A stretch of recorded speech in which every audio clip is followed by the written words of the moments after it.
I'm Katie Resendez, and I'm the Director of Children's Ministry here at UUC Phoenix. And I am wearing a hard hat because 1, I'm terrified of concussions. And 2, we are getting ready for our Christmas pageant, and we still have a few things that we need help with and help gathering. Please check the bulletin board out by the front door because you probably have something in your house that we could use, like a hard hat. Oh, there. If anyone would like to come join me up here, I think I'll tell a story. What do you think? Okay.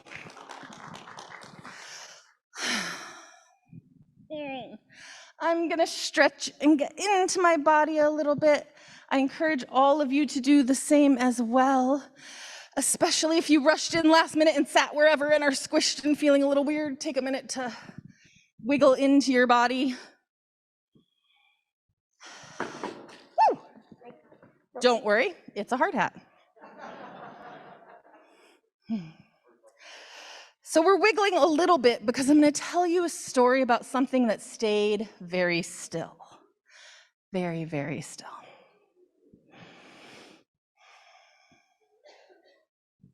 I was born a long, long time ago, and I started out as just a seed when my mother's leaves dropped to the ground in the wind and the seeds traveled with it, and I blew and blew and blew, and then I found a spot on the ground that was perfect. The soil was soft, the ground tasted delicious, and I sat there, cozy and protected, until I knew it was time to start growing, and I reached from the seed up through the soil into the air, and I took root. And I got bigger and bigger and bigger, and my roots got so strong, and my trunk got thick and sturdy, and I started to branch out. Show me how you branch out. And our branching is a way that we reach up and stretch, but it is also a way that we hover over and protect. And by the time I was that big, I was a sturdy tree. I spread shade over a large area. I had knobbly roots that made great places to nestle in and sit and be protected. I was a tree. Trees don't do a lot. I sat, I watched, I listened. My brothers and my sisters connected with me through the roots and through my leaves, and we could talk, but I didn't run any marathons. I didn't cook dinner very often. I stood.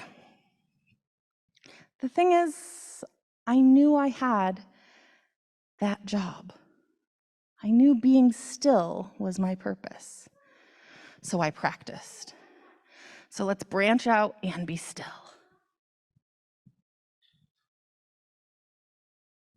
3 long breaths.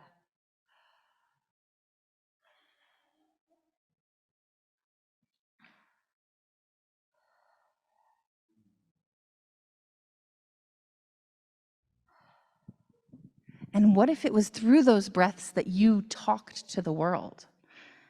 That's how it was for me.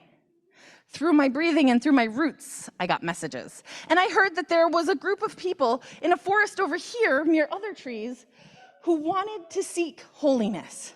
And they thought that they could be holy through suffering. And not just the pain of everyday life, which we all know is painful enough, but they intentionally would hurt themselves. Beds of nails, hot coals, dragging their feet through anthills. Now, Arizona kids, what do you think of dragging your feet through anthills? We know better. And those people did suffer, and my heart went out for them because I didn't want them to suffer. And then one day, this is where you know the story changes, because suddenly we have a day. Then one day, a young man was traveling from that forest where all of that intentional suffering was happening towards my forest.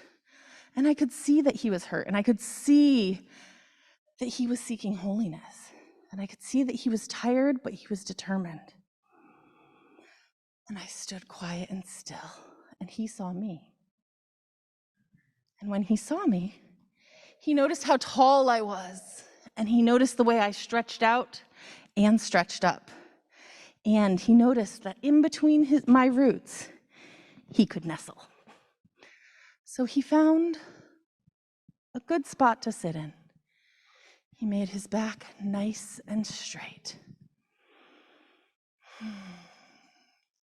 And I could feel, in between my roots, him become more peaceful. I could feel that my breathing and connecting with the world was feeding him, not through his stomach, but through his spirit. And that being at the base of my roots made him stronger.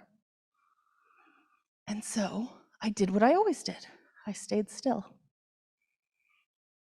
And I stood over him for a day. He didn't move for a whole day. And then it was 2 days. And then it was 3 days. And then it was 7 days times another 7 days. Jara, how many days is that? 49 days. 49 days of being still under a tree. And show me, how did the tree look the whole time? And when the wind came, how did the tree look? And when the rain came, how did the tree look? And when it was dry and sunny, how did it look? And how did the young man look for 49 days?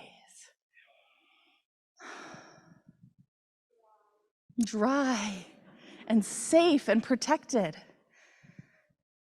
And all I did was be me the whole time. And at the end of that time, the young man seemed different, seemed really important different. For humans, seemed very, very important different. But he was still the young man that had sat at my roots.